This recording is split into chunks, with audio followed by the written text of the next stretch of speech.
Bienvenidos al curso de Histología Básica y Avanzada. Vamos a empezar ahora sí con los sistemas un poco más complejos de todo el cuerpo humano y de los más extensos también, dentro de los cuales tal vez el más complejo en cuanto a organización es el sistema endocrino, debido a que estos prácticamente son los que regulan todos los funcionamientos normales de las células que se encuentran en cada uno de los órganos.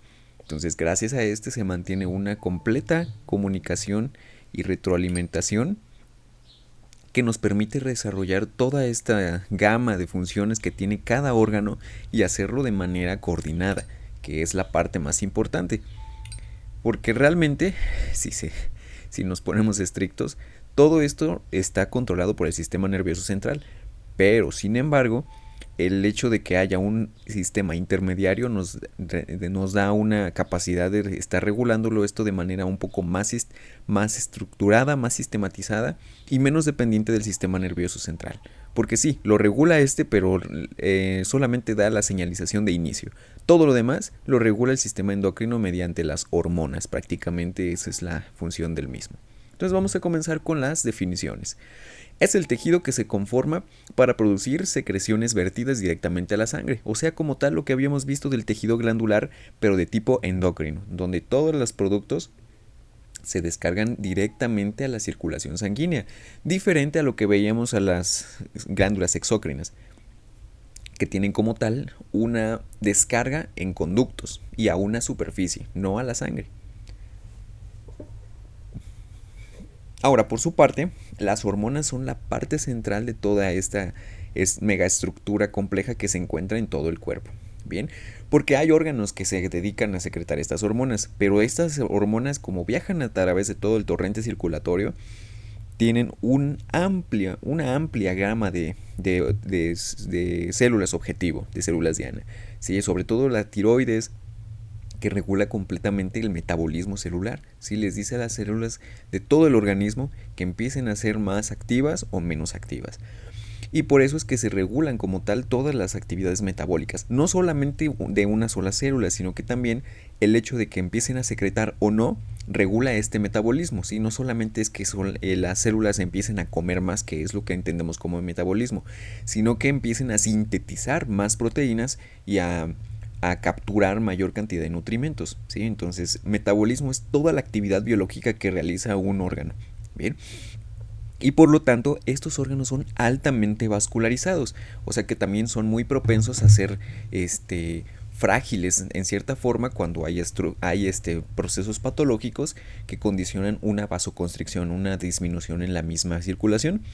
Bien, y por lo tanto también sus secreciones van hacia un lecho capilar, por lo general. En algunas de estas glándulas no hay como tal un lecho capilar, sino que hay un mero sistema porta donde pasa de una vénula a una arteria o arteria-vena de manera directa sin pasar por lechos capilares. Lo ideal es que pasen por capilares donde ahí van a estar descargando la misma señal, pero en ocasiones no sucede de esta forma. Bien, entonces, ¿qué son las hormonas? Son aquellos compuestos que pueden ser polipéptidos, pueden ser proteínas, pueden ser esteroides o derivados de aminoácidos que tienen su movimiento a través de la sangre y actúan sobre órganos blanco, por eso órganos diana, o sea, están apuntados directamente para órganos en específico. Y eso es lo maravilloso de algunas de estas hormonas, solamente actúan en células en específico, en tejidos en específico, ¿sí? La adrenalina solamente actúa en estos lugares, la testosterona solamente en estos lugares y la progesterona en estos lugares. Evidentemente sí, muchas de las células tienen receptores para muchas hormonas, sin embargo su efecto es en menor o en mayor proporción según el objetivo que sea. Bien.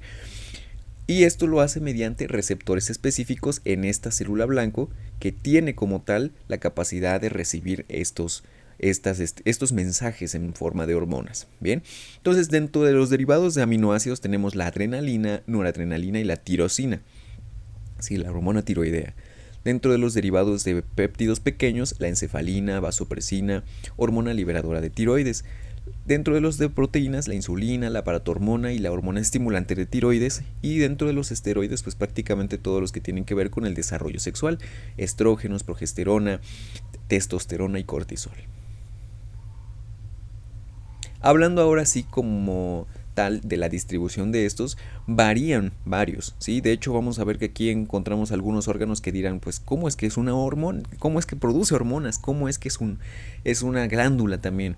Y realmente esa es la controversia, ¿sí? Se cree que prácticamente todos nuestros órganos son hormonales, son secretadores de hormonas, son glándulas precisamente, pero algunos otros tienen una función más específica para esta función, si no, no hacen realmente otras tareas, porque incluso el sistema del SNED que se encuentra en el tubo digestivo, pues ¿qué hace un secretor de hormonas en el tubo digestivo? Pues es necesario, ¿sí? Porque van a secretar precisamente algunas otras partículas que van a influir en el cuerpo. Entonces prácticamente podríamos decir que muchos de los órganos que constituyen nuestro organismo tienen una función pseudo hormonal cuando realmente no están considerados como hormonas. Bien, entonces dentro de los de la endocrina tenemos a las paratiroides, la suprarrenal, la tiroides, la glándula pineal, la hipófisis o también llamada pituitaria, que son de secreción directamente a la sangre.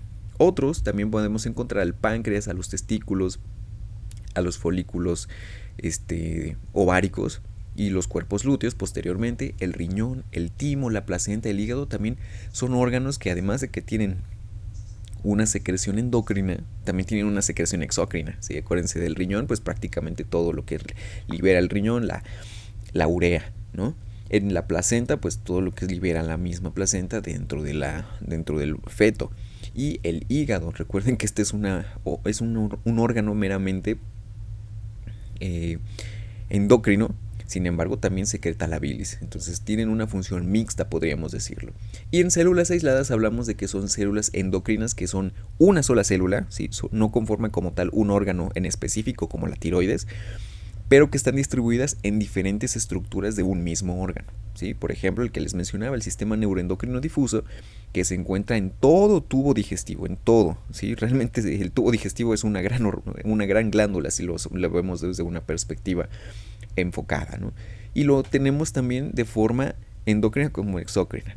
Y el sistema de captación de descarboxilación y precursores de amina, que también se encuentran en algunos lugares como los vasos sanguíneos, donde realmente no se necesita que haya una glándula que los estimule.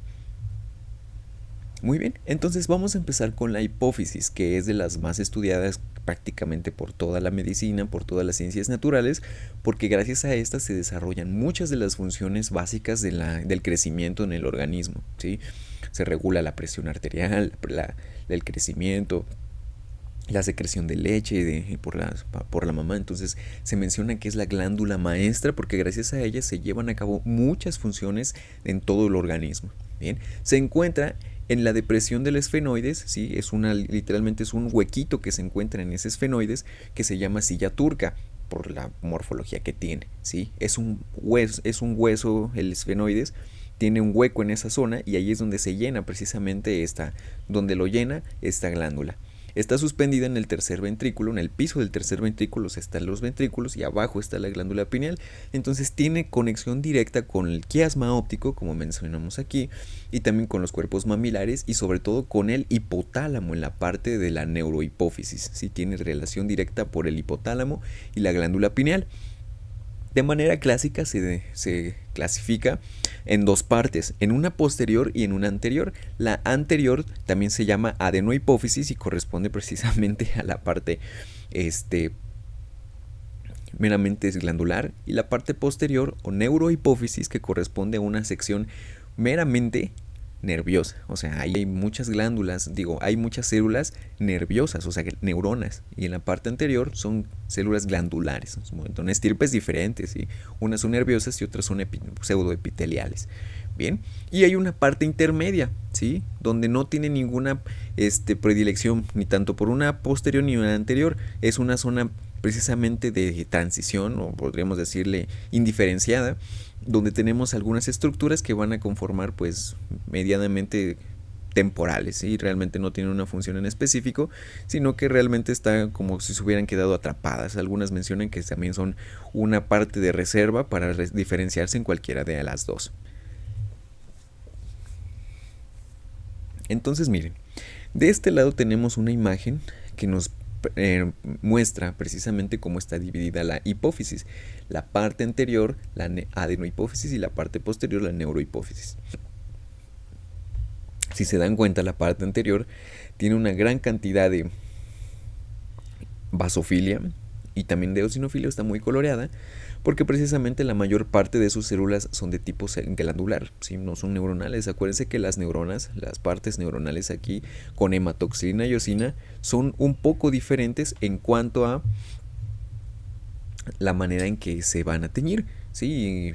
Por la misma composición citoplasmática y de la misma periferia.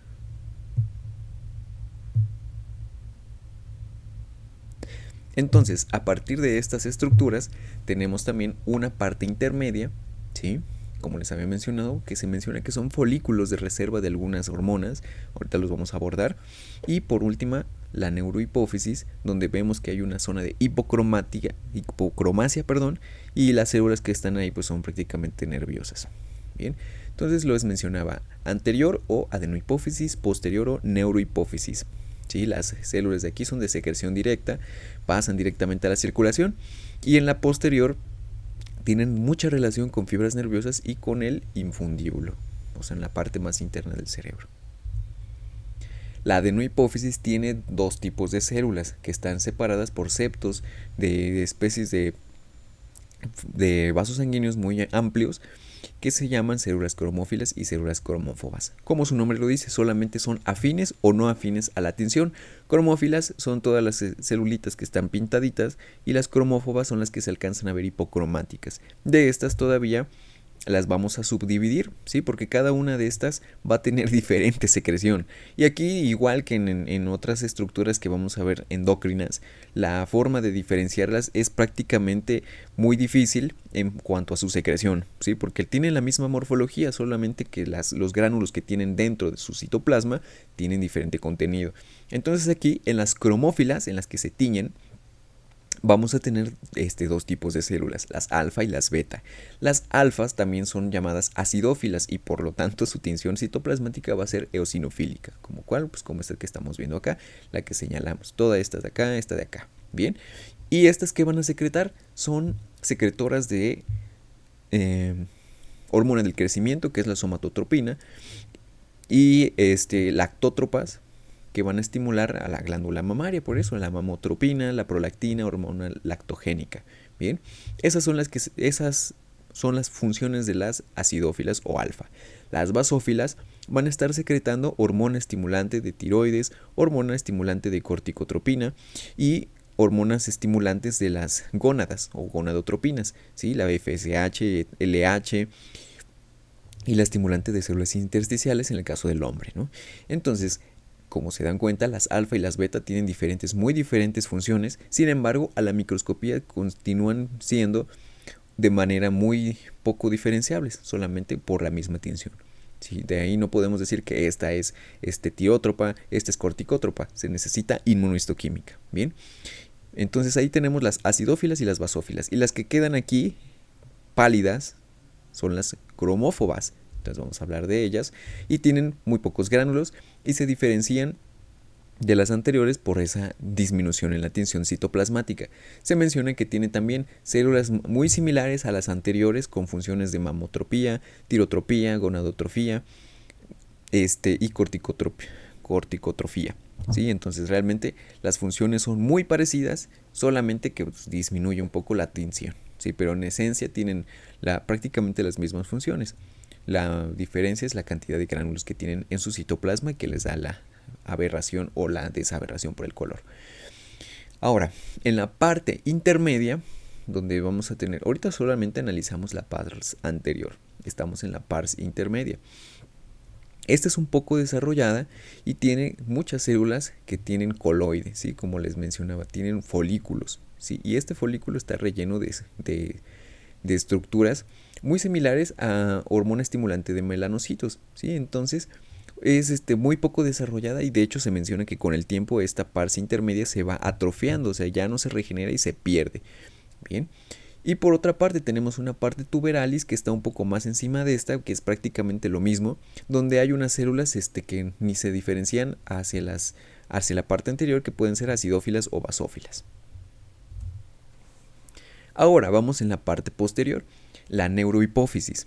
Esta va a contener células llamadas pituicitos, ¿sí? ¿Por qué? Porque estamos en la hipófisis y estas son las únicas células que son como tal derivación de células nerviosas, porque prácticamente tienen fibras amielínicas de neuronas hipotalámicas y también alguna presencia de células que pueden llegar a considerarse neuronas de cierta estirpe, ¿sí? Vienen de los núcleos supraópticos y paraventriculares estas fibras ópticas, fibras amielínicas, todas estas de aquí son las fibras amielínicas, como ya habíamos visto, todo esto es del neurópilo, y estas celulitas que se encuentran en neurohipófisis se les llama pituicitos, que tienen una cierta morfología con la extinción en específico, que tienen morfología de células dendríticas y tienen una muy relación estrecha con los capilares sanguíneos. ¿Por qué? Pues porque necesitan descargar directamente ahí su producción. Miren, aquí hay gran cantidad de vasos sanguíneos que están señalándose y tienen muy buena conexión de manera directa, como si fueran prácticamente astrocitos. Bien. Son sensibles o bueno, son productores estas células de la neurohipófisis, los pituicitos de ADH, que es vasopresina, un potente vasoconstrictor de nuestro organismo que sube la presión arterial, y la oxitocina, bien, que nos ayuda en el proceso. Se está relacionado mucho con la felicidad, pero en el caso de los procesos biológicos importantes se relacionan mucho con el inicio del parto. Bien. Bien, entonces en esta zona hay una síntesis hormonal muy prominente, muy importante, que como les mencionaba, sobre todo en la neurohipófisis, está regulada por el cerebro, por el sistema nervioso central, por los núcleos supraópticos y supraquiasmáticos que necesitan estar mandando estas señalizaciones a las células, a los pituicitos para que empiecen a sintetizar, ¿sí? La vasopresina se encuentra, sus células inductoras son las del núcleo supraóptico y de la oxitocina del paraventricular. ¿Sí? Estas van viajadas a través de una proteína que las fija, que va desde el soma hacia la periferia, ¿sí? Como una dineína, que se llama neuroficina. Y gracias a todas estas vesículas viajan a través del axón y llegan a las partes terminales o los cuerpos de Hering, que se les puede notar como unas pequeñas dilataciones citoplasmáticas alrededor de los pituicitos que las promueven a que empiecen a sintetizar. Bien, eso en la neurohipófisis. Ahora en la adenohipófisis también tenemos, bueno, en ambas tenemos una gran cantidad de irrigación, perdón, ¿sí? Porque gracias a ellas pues tenemos que tener en cuenta que van a dar, desde el cerebro tienen que dar comunicación a todas las células del organismo. Entonces necesitamos una gran cantidad de vasos sanguíneos que nos tengan de manera directa conectadas para realizar esta función. Entonces tenemos una rama directa de la carótida interna y también de la anterior y posterior cerebral, formando como tal un plexo capilar, que más que capilar pues sería una zona porta. De hecho, la hipófisis se considera como una zona portal o de un shunt fisiológico donde se mezcla la sangre oxigenada con la desoxigenada y de ahí pues van descargando sus secreciones, ¿no? Por lo general lo descargan en esta porción capilar y se va directamente hacia la sección venosa de manera directa, ¿sí? Y en la parte posterior, o sea, en la porción de esta zona, tenemos una conexión con las arterias hipofisiarias superiores, ¿sí? Que también tienen una conexión directa y aquí no hay como tal un sistema porta, es un poco más lento. Esta tiene una gran, se soporta en la estructura del infundíbulo, que es esta zona de acá, y la eminencia media, formando plexos portales, como les mencionaba, y en la parte anterior forman los sinusoides, ¿sí? Que son capilares que están fenestrados, donde pequeñas fenestraciones donde van descargando como tal estas producciones hormonales. Vamos a dejar hasta aquí esta clase de hoy y la continuaremos en la siguiente.